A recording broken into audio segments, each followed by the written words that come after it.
La comparution de Nicolás Maduro devant la justice américaine marque un tournant historique et brutal dans les relations internationales. En l'espace de 48 heures, le président en exercice du Venezuela est passé du palais présidentiel de Caracas à une salle d'audience du tribunal fédéral de Manhattan, vêtu de l'uniforme orange et noir de prisonnier. Clamant en espagnol son innocence et se présentant comme un « prisonnier de guerre », une qualification lourde de sens qui révèle l'ampleur politique et symbolique de cette affaire.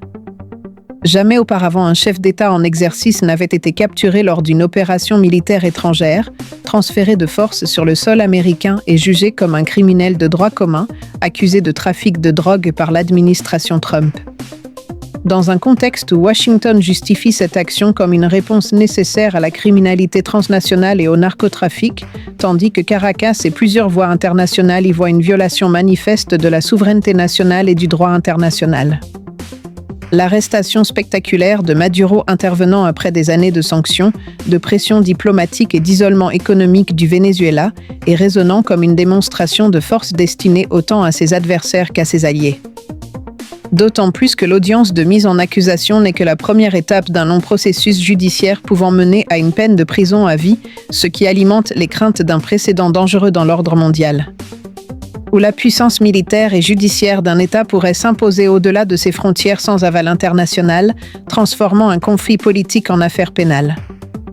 Pendant que les partisans de Maduro dénoncent un enlèvement déguisé en opération antiterroriste et que ses opposants y voient enfin l'aboutissement d'années d'accusations liées au narcotrafic, à la corruption et aux violations des droits humains.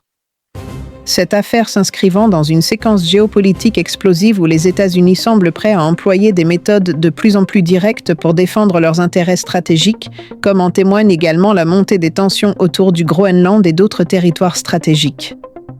faisant de l'arrestation de Maduro un signal adressé au monde entier sur la capacité de Washington à agir unilatéralement, tout en soulevant des interrogations majeures sur la légitimité de ses actions, leur compatibilité avec le droit international et les conséquences à long terme sur la stabilité globale.